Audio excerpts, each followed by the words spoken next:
Welcome बच्चों, welcome to the channel of equation. आज से हम लोग चालू कर रहे हैं एक नई सीरीज जो कि होगी नीट यूजी के पीवाईक्यूज। आपको बता दूं इस सीरीज के पीछे का हमारा मोटिव क्या है कि जितने ज्यादा पीवाईक्यूज बच्चे कर सके उतने ज्यादा पीवाईक्यूज बच्चे करें। अगर खुद से ना करें तो हम करवा के भेजें, क्योंकि आप देखेंगे एग्जाम में कि कई सारे पीवाईक्यूज से क्वेश्चन देखने को मिलते हैं। ओके, पीवाईक्यूज से कई बार क्वेश्चन आते हैं डायरेक्टली, ऐसे कि ऐसे आ जाते हैं। इसीलिए सीरीज हम लोग चालू कर रहे हैं। आज मेरी तबीयत तक ठीक नहीं है, स्टिल मैंने ये सीरीज आज ही चालू करने का सोचा, क्योंकि कल रात को इसी चक्कर में नींद नहीं आ पाई मुझे। जब मैंने ये गलती से नोटिस कर लिया कि एग्जाम में अब सिर्फ 80 दिन बचे हैं, वो भी पूरी तरह से नहीं, सिर्फ 80 दिन बचे हैं, इसीलिए लाए हम लोग नीट यूजी के लिए ये पीवाईक्यू सीरीज, जिसके अंदर हम नीट से संबंधित सारे पीवाईक्यूज को स्टडी करेंगे और एक एक कॉन्सेप्ट को समझेंगे और आगे बढ़ेंगे। चलिए करते हैं स्टार्ट। ओके, आइए आज हम लोग जो चैप्टर पिक कर रहे हैं वो है the living world. Okay, biology का पहला चैप्टर हमारा द लिविंग वर्ल्ड। छोटा सा चैप्टर है, बहुत ज्यादा क्वेश्चन इसमें मिलेंगे नहीं हमें, लेकिन स्टिल जितने भी हमें मिलेंगे वो हम सारे कवर करेंगे। इसमें सारे लेटेस्ट से लेके पुराने सारे पेपर्स, सारे क्वेश्चंस कवर हमने करने की कोशिश की है। ठीक है, चलिए करते हैं start. The first question, which of the following aspect is an exclusive characteristic of living things? जो लिविंग ऑर्गेनिजम्स या लिविंग थिंग्स होती हैं, इनका एक्सक्लूसिव कैरेक्टर क्या होता है? Sorry, exclusive character for living things. ठीक है, देखिए अब चार ऑप्शन पढ़ेंगे, चार में से एक आंसर होगा। आप सब लोग पढ़िए मेरे साथ। Isolated metabolic reaction occur in vitro. In vitro का मतलब किसी सेल या लिविंग ऑर्गेनिज्म की बॉडी से बाहर आइसोलेटेड मेटाबॉलिक रिएक्शंस का होना, क्या ये लिविंग कहलाएगा? मास का बढ़ना बॉडी के अंदर से, increase in mass from inside only. Perception of event happening in the environment and there memory. ठीक है, एनवायरमेंट में होने वाले जो भी आसपास घटनाएं हैं, एनवायरमेंट में आने वाले चेंज है, इनके प्रति उनका परसेप्शन होना और साथ ही साथ मेमोरी भी रहना हमारी, क्या ये एक कैरेक्टरिस्टिक है? अगला देखो, increase in mass by accumulation of material on both surface as well as internally. इनमें से कौन होना चाहिए लिविंग कैरेक्टर? तो इनमें से लिविंग कैरेक्टर होना चाहिए सी वाला। ठीक है, क्योंकि मेटाबॉलिक रिएक्शन शरीर के बाहर हो रही है तो वो हम लोग लिविंग नहीं कह सकते। अगला, मास अगर इनसाइड से बढ़ रहा है तो हम हमेशा उस चीज को लिविंग कंसिडर नहीं कर सकते। इंक्रीज इन ग्रोथ को हमने लिविंग के लिए एक एक्सक्लूसिव फीचर नहीं बोला। ठीक है ना, एक्सक्लूसिव कैरेक्टर पूछा जा रहा है, एक्सक्लूसिव कैरेक्टरिस्टिक ना। एक्सक्लूसिव कैरेक्टरिस्टिक में हम लोग क्या क्या देख सकते हैं? सेल्यूलर ऑर्गेनाइजेशन या कॉन्शियसनेस देख सकते हैं। ये सेकेंड पॉइंट जो है एक तरह से कॉन्शियसनेस को ही तो समझा रहा है। आप सोच के देखो, अगर तो एनवायरमेंट में होने वाली हैपनिंग के प्रति परसेप्शन, मतलब उसके प्रति कुछ थॉट जनरेट होना या कुछ उसके प्रति रिस्पॉन्स आना, वो कहना चाह रहे हैं यहाँ पर। इसीलिए इसका आंसर आएगा सी। देखिए 2011 का सवाल है ये। बढ़ते आगे, question number 2, the living organisms can be unexceptionally distinguished from the non-living things on the basis of their ability for। Living organisms को नॉन लिविंग ऑर्गेनिज्म से डिस्टिंग्विश किस आधार पे किया जाता है, किस बेसिस पे किया जाता है? 2007 का सवाल। ठीक, interaction with the environment and progressive evolution, reproduction, growth and movement, responsive to touch. इनमें से किसको मैं सही मानूंगा? मैंने अभी बताया था, लिविंग नॉन लिविंग को डिस्टिंग्विश करने के लिए एक्सक्लूसिव कैरेक्टरिस्टिक क्या? दो, सेल्यूलर ऑर्गेनाइजेशन डिफाइनिंग फीचर हुआ, और डिफाइनिंग या एक्सक्लूसिव कैरेक्टरिस्टिक क्या हुई हमारी? Consciousness. Responsive to touch is your consciousness. तो लास्ट वाला इसका आंसर आएगा अगेन, है ना। ये हमें याद रखने वाली बात है। अच्छा, नए नीट सिलेबस में देखोगे तो ये टॉपिक्स वैसे तो ओमिट हो चुके हैं, लेकिन स्टिल मैं सारे कवर कर रहा हूं कि किसी बच्चे को अगर ये पढ़ना भी हो या इनसे रिलेटेड क्वेश्चंस चाहिए हो तो वो मिल पाए। समझ में आया ना? ओके, आगे देखते हैं। अच्छा, कभी भी कोई क्वेश्चन आप अटेम्प्ट करते हो, जैसे मैं दोनों क्वेश्चंस में आपको सिखा दूं मेरा पैटर्न, है ना, कैसे करता हूं पता है? चलो ये दोनों तो मैं कर चुका ना, फिर भी मैं इनमें दिखाऊंगा आपको। देखो, मैं हमेशा है ना ऑप्शन एलिमिनेट पहले करता हूं। क्या हो ही नहीं सकता, काट दो, सबसे पहले उड़ाओ। जैसे आइसोलेटेड इन विट्रो वाला दिख रहा है, ये किसी लिविंग की एक्सक्लूसिव कैरेक्टरिस्टिक नहीं हो सकती, एक ऑप्शन गया। फिर सिर्फ अंदर से मास बढ़ना, ग्रोथ को हमने कभी भी एक्सक्लूसिव नहीं बोला। नॉन लिविंग ऑब्जेक्ट्स की भी ग्रोथ होती है, सैंड ड्यून्स की ग्रोथ होती है, वोल्केनो भी इरप्ट होते हैं तो उन पे सरफेस पे डिपोजिशन आता है, उनकी ग्रोथ होती है साइज में, है ना। फिर ये एक्यूमुलेशन ऑफ मटेरियल, वही, फिर इसको भी ग्रो, इसको भी, ये भी ग्रोथ ही समझा रहा है। मतलब इसके तीनों पॉइंट नहीं हो सकते, जो एक हो सकता है वही है कई बार ऐसा होगा आपको सही आंसर नहीं मिलेगा, लेकिन क्या नहीं हो सकता वो मिल जाएगा। आप इस पे अगर फोकस करोगे तो आप बहुत आसानी से कई सारे क्वेश्चंस बना पाओगे। कई बार ऑप्शन एलिमिनेशन में तीनों ही ऑप्शन कट जाते हैं, एक बचता है जो आपको हो सकता है ना पता हो, लेकिन आपको ये 100% पता होता है कि ये तीन नहीं हो सकते, तो आपको आंसर तो ऑटोमेटिकली मिल गया, वो तीन काट दिए हमने, एक ही बचा, वही आंसर है। तो ऑप्शन एलिमिनेशन आपको कई बार जो थॉट हमारे पास नहीं आया होता ना, उसको भी अटेम्प्ट करने का मौका देता है। इसीलिए ऑप्शन एलिमिनेशन पे बच्चा लोग ध्यान देना जरूर, है ना, बहुत इंपॉर्टेंट है ये मेथड। आगे बढ़ते, देखो आगे के भी क्वेश्चंस में इसी तरह से किया गया, ठीक है। तो अब देखो, interaction with the environment and progressive evolution, धीरे धीरे इवॉल्व होना, ये इवॉल्व होना क्या मैं नोटिस कर पाऊंगा, क्या लिविंग नॉन लिविंग को मैं अब नॉन लिविंग थिंग को कैसे देखूं कि इवॉल्व हो रहा है नहीं हो रहा है, या एक लिविंग थिंग को कैसे देखूं इवॉल्व हो रहा है या नहीं हो रहा। वैसे कायदे से बात सही है कि लिविंग ऑर्गेनिजम्स में इवोल्यूशन, लेकिन ये ऑब्जर्वेबल कैरेक्टर थोड़ी है, हम लोग इसको देख थोड़ी पाएंगे, इसको स्टडी थोड़ी कर पाएंगे। रिप्रोडक्शन जरूरी नहीं है सारे लिविंग ऑर्गेनिजम्स रिप्रोड्यूस करते हो, some of them are sterile which can not reproduce, sterile honeybees हो गए, वर्कर हनीबीज जिनको कहते हैं, या म्यूल, हिन्नी, लाइगन, वो हाँ लाइजर और टाइगन, ये जो ऑर्गेनिजम्स होते हैं ये नहीं कर पाते रिप्रोड्यूस, है ना। आगे बढ़ो, देखो growth and movement, growth and movement सारे लिविंग ऑर्गेनिज्म ग्रोथ तो करते ही करते हैं, लेकिन मूवमेंट जरूरी नहीं है करते हो या नहीं, कई सारे मोटाइल होते हैं मूव नहीं करते हो, ये हो सकता है, या कई सारे नॉन लिविंग सब्सटेंस भी ग्रोथ कर सकते हैं, तो ये नहीं हो सकता। तो इस तरह से मेरे ये दो ऑप्शन तो गए थे, इन दोनों में कंफ्यूजन था, बट ये भी मैंने अभी बता ही दिया क्यों गया ये, है ना। तो इस तरह से ऑप्शन एलिमिनेट कर सकते हो आप, एलिमिनेट करने से एक्यूरेसी बढ़ जाती है। देखो आगे, biological organization starts with, biological organization कैसे चालू होता है, देखो सबसे पहले तो बायोमैक्रोमोलिक्यूल्स या बायोमोलिक्यूल्स होते हैं, देखो बायोमोलिक्यूल्स,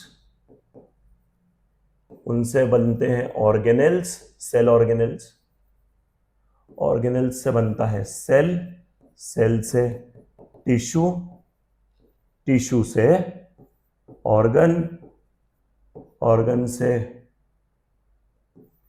ऑर्गन सिस्टम, और ऑर्गन सिस्टम से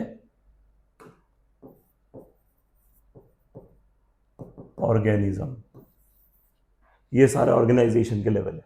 क्या बोल रहा है, स्टार्ट्स विथ, कहां से चालू हो रहा है, बायोमोलिक्यूल्स से, बायोमोलिक्यूल्स से लास्ट ऑप्शन दिख रहा है। देखो एटॉमिक लेवल नहीं, एटम लेवल पे बात करूंगा तो नॉन लिविंग के लिए बात हो जाएगी, बायोलॉजिकल ऑर्गेनाइजेशन तो लिविंग के लिए होता है ना, लिविंग ऑर्गेनाइजेशन बायोमोलिक्यूल से चालू होता है, सब माइक्रोस्कोपिक मॉलिक्यूलर लेवल, है ना, ये एक तरह से बायोमोलिक्यूलर लेवल की बात हो रही है, ठीक है। ऑर्गेनिज्मिक लेवल तो ऑर्गेनिज्मिक लेवल तो यहाँ आ जाएगा, सेल्यूलर लेवल यहाँ आ जाएगा, ठीक है। तो ये दोनों नहीं हो सकते, सबसे पहले एलिमिनेट ये दोनों हो गए हमारे, दिख गए ना आपको, ये दोनों तो मैंने एलिमिनेट ले लिए। अब एटॉमिक लेवल, एटॉमिक लेवल पे तो लिविंग नॉन लिविंग हो जाएंगे, तो ये भी एलिमिनेट हुआ, बचा यही। इस तरह से मैंने इसको सॉल्व किया। देखो अगले पे देखते हैं अब हम लोग, next question, most important feature of all living organisms is to, सबसे इंपॉर्टेंट फीचर क्या लिविंग ऑर्गेनिजम्स का, sorry, the most important feature of all living organism is to, सबसे इंपॉर्टेंट क्या फीचर है, यूटिलाइज ऑक्सीजन, नहीं एनारोबिक ऑर्गेनिज्म ऑक्सीजन यूटिलाइज नहीं करते, तो क्या उनको लिविंग नहीं बोलूंगा, नहीं, तो ये वाला ऑप्शन गया। चलो मोस्ट इंपॉर्टेंट फीचर में ऑक्सीजन का यूटिलाइजेशन जरूरी नहीं है, एनारोबिक ऑर्गेनिजम्स भी रहते हैं जो लाइव होते हैं, जिंदा कहलाते हैं, गिमिट्स बनाते हैं, तीसरा देख लो, छोटे छोटे जल्दी दिख, गिमिट्स बनाते हैं नहीं, क्यों, एसेक्सुअल रिप्रोडक्शन करने वाले भी तो होते हैं, कुछ ऐसे ऑर्गेनिज्म भी तो होते हैं जो सिर्फ एसेक्सुअल रिप्रोडक्शन पे सर्वाइव कर रहे होते हैं, तो ये नहीं हो सकता। सोलर एनर्जी यूटिलाइज करके मेटाबॉलिक एक्टिविटीज करते हैं, क्या मैं कर रहा हूं, क्या मैं लिविंग नहीं हूं, क्या लिविंग हूं ना, लेकिन मैं सोलर एनर्जी यूटिलाइज डायरेक्टली नहीं करता, तो ये भी नहीं हो सकता, तीन एलिमिनेट हो गए, है ना, यही आंसर है, डायरेक्टली मिल गया। अब मैं इसको डायरेक्टली पढ़ता तो मैं कंफ्यूजन में आ सकता था कि ये है नहीं है, बिल्कुल एक स्टूडेंट की तरह सोचूं, मैं भी कोई टीचर हूं भले कहने के लिए, लेकिन मैं अपने आप को एक स्टूडेंट ही मान के चलता हूं, इसीलिए मेरे बच्चों से ज्यादा कोरिलेट कर पाता हूं मैं। तो ध्यान दो कि अगर मैं एक स्टूडेंट के नाते सोचूं, मेरा दिमाग एक स्टूडेंट जैसा है, इवन मुझे लगता है स्टूडेंट्स का ब्रेन एक टीचर से ज्यादा ही शार्प होता है हमेशा, students are more intellect because आप सोचो हम लोग तो पोलराइज हो गए, एक एक फील्ड पकड़ के हम उसमें मास्टर कर चुके हैं, हम उस चीज को पॉलिश किए जा रहे हैं, फर्निश किए जा रहे हैं, लेकिन आप तीनों सब्जेक्ट्स को एक साथ टैकल कर रहे हो, स्टूडेंट से ज्यादा इंटेलिजेंट और कौन, सही बात है ना। तो इसीलिए मैं स्टूडेंट्स को इस चीज का ज्यादा क्रेडिट देता हूँ कि वो हमारे लेवल ऑफ इंटेलिजेंस को मैच करने की पूरी कोशिश करता है, वहां तक आता है, और हम एक ही सब्जेक्ट में आ पा रहे, वो 3 सब्जेक्ट में पैरेलल ही आ रहा है, एक साथ आ रहा है, तब जाके नीट क्वालिफाई कर रहा है। तो एक नीट एस्पिरेंट, एक जेई मेंस या एडवांस के एस्पिरेंट जो क्वालिफाई कर पा रहे हैं, उनका इंटेलिजेंस लेवल ऑब्वियस सी बात है उनके टीचर्स से आगे, एक टीचर को सरपास ही किया है उन्होंने, तब जाके वहां तक पहुंचे। इसीलिए आप खुद सोचो, मैं अगर स्टूडेंट की जगह अपने आप को रख के देखूं तो ये ऑप्शन में कंफ्यूज होऊंगा कि ये आंसर होगा नहीं होगा, आई डोंट नो, बट बाकी 3 देख के मेरे को क्लियर है कि ये हो ही नहीं सकते, तो तीनों काट दिए, एक ही बचा। ऑप्शन एलिमिनेशन आपको हर जगह बहुत हेल्प करेगा। कुछ नहीं लेता ऑप्शन एलिमिनेशन, 10 सेकंड मांगता है, कभी कभी 5 सेकंड भी मांगता है, 5 सेकंड में आप ऑप्शन एलिमिनेट कर लेते हो सारे, 5 से 7 सेकंड में, लेकिन एक्यूरेसी लेवल बहुत बढ़ जाता है। आप अपनी नेचुरल रीडिंग स्पीड को तेज करो ताकि आप ऑप्शन एलिमिनेट करने के लिए समय चुरा सको, तो अपने आप आपका काम आसान हो जाएगा नीट में, है ना। चलो आगे देखते हैं। देखो अगला, होम्योस्टेसिस। होम्योस्टेसिस तो सीधी सीधी डेफिनेशन है जो हमें याद होनी चाहिए। होम्योस्टेसिस मतलब किसी भी चेंज से रेजिस्ट करना, अपने अंदर आए हुए बदलाव, मतलब बॉडी का टेम्परेचर बढ़ रहा है तो बॉडी ऐसे इवेंट करेगी जिससे वो घट जाए, घट रहा है तो ऐसे इवेंट करेगी कि बढ़ जाए, बीपी बढ़ रहा है तो बॉडी घटाने की कोशिश करेगी, घट रहा है तो बढ़ाने की कोशिश करेगी। बॉडी में आए हुए हर एक चेंज को बॉडी रेजिस्ट करती है, समझ में आया ना। जैसे कंडक्टर में करंट फ्लो होता है और कंडक्टर ही उसके फ्लो को रेजिस्ट करता है, जिसे हम रेजिस्टेंस कहते हैं। अरे यार फिजिक्स थोड़ा थोड़ा आता है मेरे को भी, है ना, होता है ना ऐसा।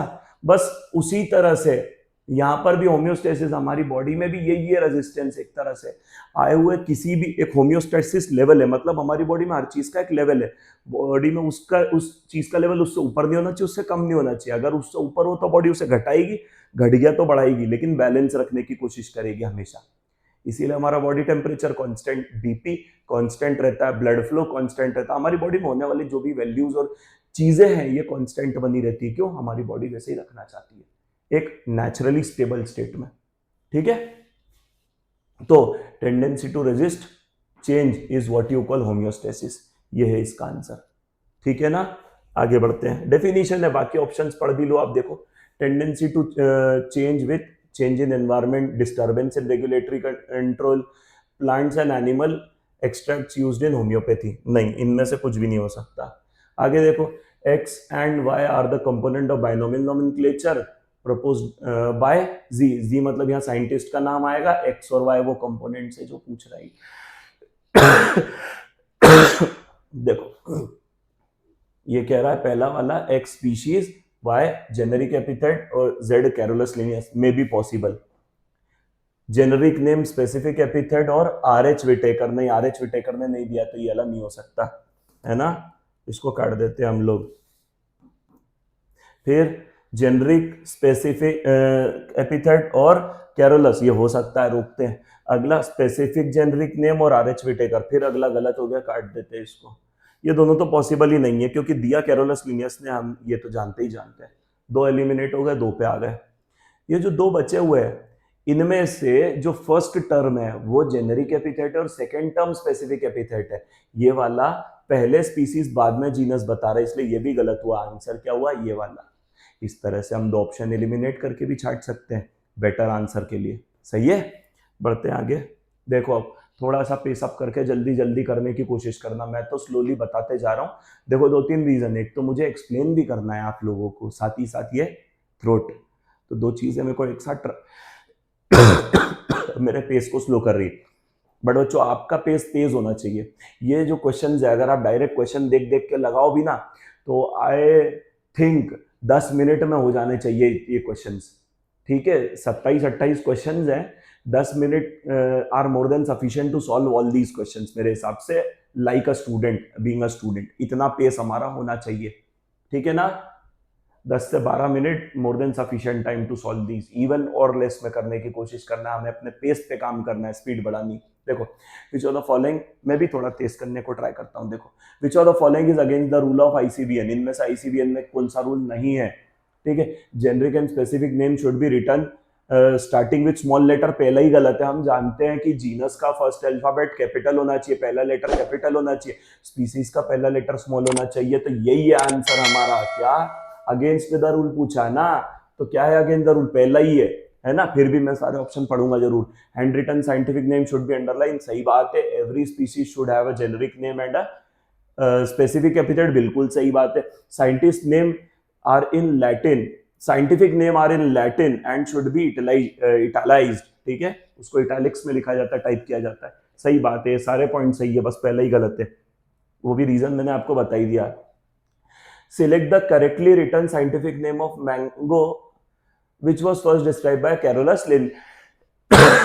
Carolus Linnaeus. मैंजीफेरा इंडिका कैरलिन नहीं, सिर्फ उनके सरनेम का हम लोग एब्रीवेटेड फॉर्म लेते हैं, ठीक है। मैंजीफेरा इंडिका लिन ठीक लग रहा है, बाकी पढ़ूं यार, ये नाम सही है लेकिन ये इटैलिक्स में नहीं है ना, तो ये वाला ऑप्शन गया। फिर इस वाले में आई कैपिटल आ गया, तो ये वाला ऑप्शन भी गया। अगर मैं रूल्स, चारों रूल्स को फॉलो करते हुए और जो उनके नीचे पैराग्राफ में दिया है अलग से पॉइंट, उसको देखूं तो बी ऑप्शन करेक्ट लग रहा है। क्या B is the correct answer, सही है ना, समझे ना। चलो आगे आए।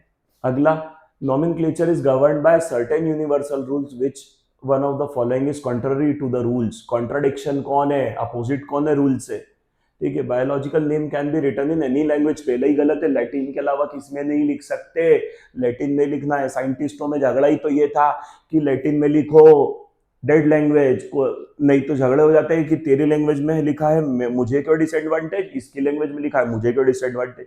तो एक ऐसी लैंग्वेज जो किसी को नहीं, सबको सीखनी पड़ेगी, डेड लैंग्वेज में लिखो, तो लैटिन में लिखा गया, इसीलिए एनी लैंग्वेज में नहीं लिख सकते, पहला ही गलत है पॉइंट, पहला ही कॉन्ट्ररी है। देखो आगे, first word of biological name represents the genus and second species, correct है। The name was are written in Latin and italicized, बिल्कुल सही है। When written in by hand, underline, ये भी सही है, सारे सही है, बस वो एक ही गलत है। आईसीबीएन का full form international code for botanical nomenclature, बहुत ही सड़ा इजी डायरेक्ट सवाल, याद होना चाहिए और आंसर मारते आना चाहिए, ठीक है।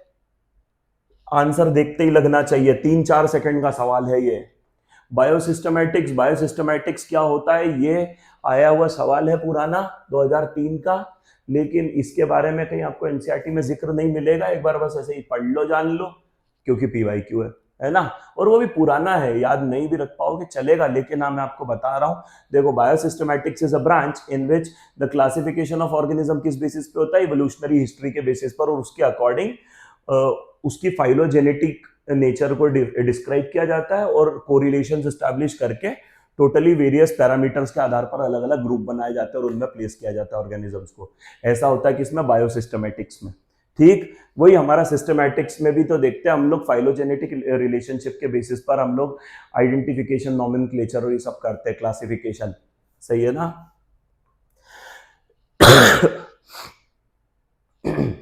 देखो आगे, the practical purpose of classification of living organism is to, practical purpose क्या है, explain the origin of living organism, नहीं। Trace the evolution of living organism, नहीं। इवोल्यूशन को ट्रेस करने के लिए तो हम लोग पैलेंटोलॉजिकल स्टडीज या दूसरे पैरामीटर्स यूज करेंगे, हम लोगों को क्लासिफिकेशन की जरूरत नहीं पड़ेगी। नेम द लिविंग ऑर्गेनिज्म, सिर्फ नेम रखने से क्या हो जाएगा, हमें उनके जानना है, उनको आइडेंटिफाई करना है अननोन ऑर्गेनिजम्स को, ये वाला सही है, सही है ना। अगला देखो, binomial nomenclature was introduced by, किसके द्वारा, सोचने का ही नहीं, कैरोलस लिनियस। इतने सड़े सवाल पे मेरा हाथ भी नहीं रुकना चाहिए, अगले पे आना चाहिए फट से, सही बात है कि नहीं। Binomial nomenclature consist of 2 word, genus, species, सोचे बिना आंसर मारना है इसका भी हमें, देख लो ऐसे ऐसे सवाल पूछे गए हैं, ये देखो 94 में, है ना। बायनोमियल नॉमेनक्लेचर मींस एक नाम, साइंटिफिक नेम जिसके 2 टुकड़े हो, 2 पार्ट्स हो, 2 एपिथेट्स हो, एक क्या जेनेरिक, एक स्पेसिफिक, जीनस और स्पीशीज दर्शाने वाले 2 part. One name given by 2 scientist, बिल्कुल नहीं, गलत है। One scientific name consisting of generic and specific epithet, सही लग रहा है। 2 names, one Latin other of a person, बिल्कुल नहीं। 2 नेम्स ऑफ सेम प्लांट, बिल्कुल नहीं, एक ही सही ऑप्शन दिख रहा है ना। कुछ सवाल होते हैं नजर पड़ते ही सही आंसर दिख जाता है, ये वैसा ही सवाल है ये भी, ठीक ना। अगले पे आओ, देखो Linnaeus is credited with, Linnaeus ने क्या दिया है इनमें से क्या काम है? थ्योरी ऑफ बायोजेनेसिस नहीं, डिस्कवरी ऑफ माइक्रोस्कोप नहीं, गैलीलियो ने की वो तो, डिस्कवरी ऑफ ब्लड सर्कुलेशन नहीं, विलियम हार्वे की है वो तो, ठीक है। क्या दिया है? ये दिया, बायनोमियल नोमेनक्लेचर, है ना, सीधे सीधे सवाल। An important criterion for modern day classification is, modern day classification किस आधार पे किए जाते हैं?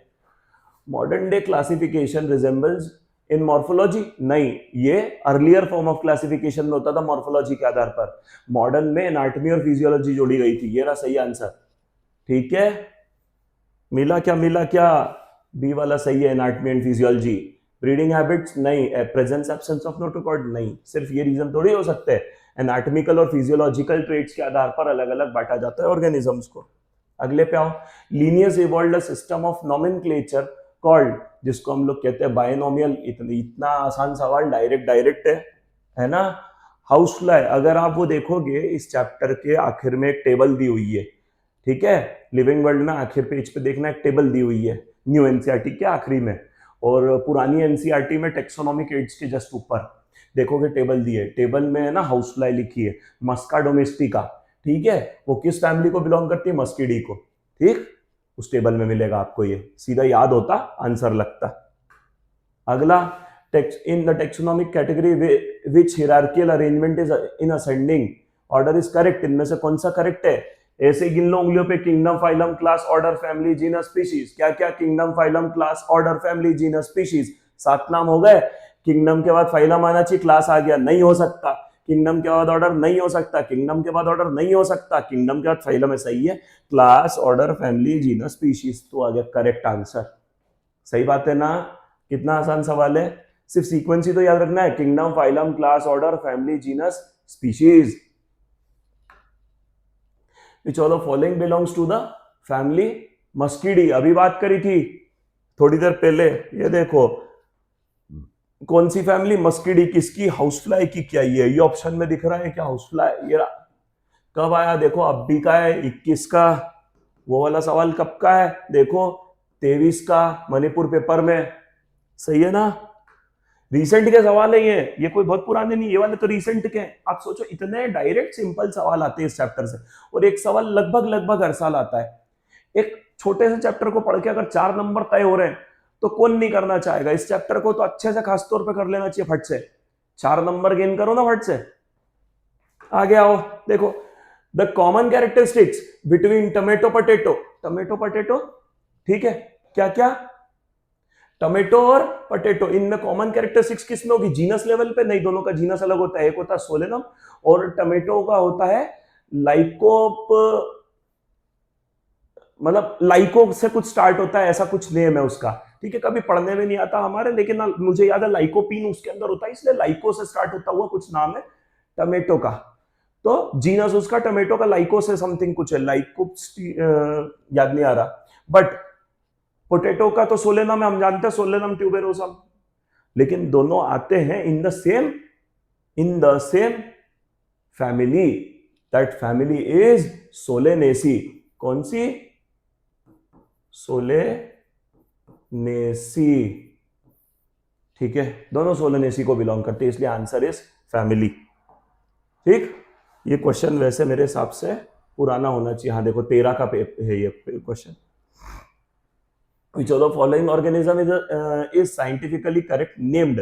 कौन सा साइंटिस्ट का नाम, मतलब क्या, कौन सा ऑर्गेनिज्म का नाम साइंटिफिकली करेक्ट दिया है? Correct printed according to the international rule of nomenclature, ICBN ICZN के हिसाब से कौन सा करेक्टली डिस्क्राइब्ड है और करेक्ट टाइप से नाम लिखा है उसका, वो देखना है, करेक्ट एक्सप्लेनेशन है उसका, वो देखना है। चलो, मस्काडोमिस्टी का नाम सही, प्लाज्मोडियम फॉल्सिपेरम नाम सही, फेलिस टाइग्रिस बिल्कुल गलत, ये गया। E coli full name Entamoeba coli नहीं है, एस्चेरेजिया कोलाई, ये भी गया, ठीक। बच क्या रहा है? ठीक है, 2 ऑप्शन, सी और डी तो हो नहीं सकते मेरे, कंफर्म हो गया। मस्काडोमिस्टिका क्या है? Common name for house lizard नहीं, हाउस फ्लाई अभी बताया था। प्लाज्मोडियम फॉल्सिपेरम प्रोटोजोआ है जो पैथोजन है किसका? मलेरिया का, बिल्कुल सही है, यही सही है। ये दोनों एलिमिनेट कर दिए थे, ये लिजर्ड नहीं होती, हाउस फ्लाई होती, इसलिए वो एलिमिनेट हो गया, बी करेक्ट हो गया। इस तरह से आंसर निकला हमारा, ठीक है। देखो 12 का सवाल था ये। आगे बात करते हैं, which of the following animal is correctly matched to its particular name the taxonomic category. Taxonomic category से करेक्टली मैच्ड थिंग कौन है? टाइगर, टाइग्रिस इसकी स्पीशीज है, पहला ही करेक्ट लग रहा है। कटल फिश, मोलस्का, हाँ मोलस्का को बिलोंग करता है, क्या है उसकी क्लास है? नहीं, मोलस्का क्या है उसका फाइलम है। ह्यूमन, प्राइमेटा फैमिली, नहीं प्राइमेटा ऑर्डर है, ठीक। फिर हाउसफ्लाई, मस्का ऑर्डर, नहीं मस्का उसका जीनस है। ये रहा पहला, ये से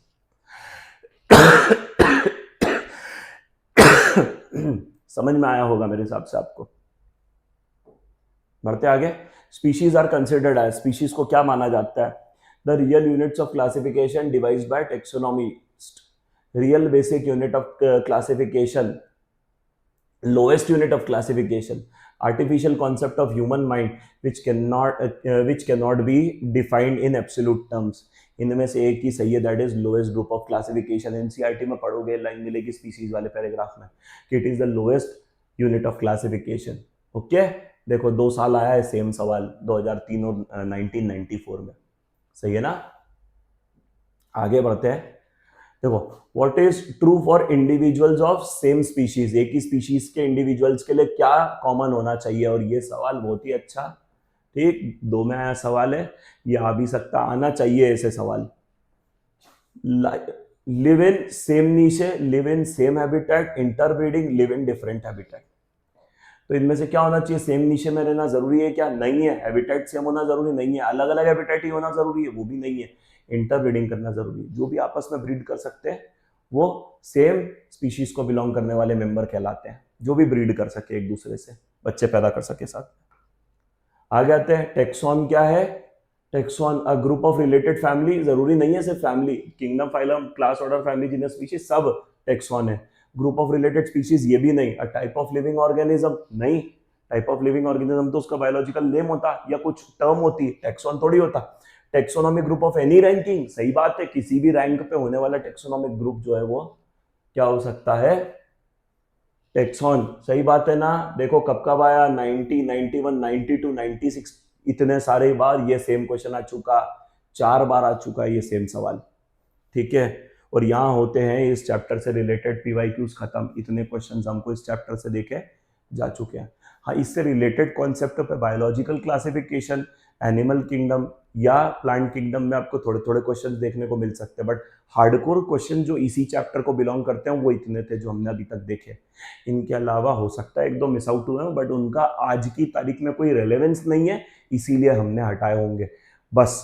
मतलब जो 1988 और उधर पूछे गए और उन सवाल का कोई लेन देन ही नहीं है, बस मैंने उनको ही स्किप किया है। बट जो भी यूजफुल क्वेश्चंस मिले मुझे वो सारे के सारे इसमें ऐड मैंने फॉर श्योर किए हैं और आपके सामने सारे रखे।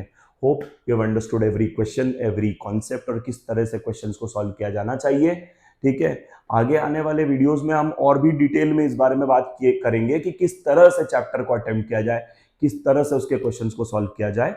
सो इस सीरीज को आप पूरा एंड तक जरूर देखिएगा। नीट 2024 हमारा टारगेट है और इसमें हम लोग अच्छा स्कोर करेंगे और ये सीरीज आपके लिए इस एग्जाम में बहुत ही हेल्पफुल होने वाली है। So please I request you all, आप लोग हम लोगों से जुड़े रहिए और एंड तक इस सीरीज को फॉलो कीजिएगा। एग्जाम से पहले हम लोग पूरे सारे चैप्टर्स खत्म करेंगे एंड आपके साथ सारे के सारे डिटेल्ड कॉन्सेप्ट्स को डिस्कस भी करेंगे।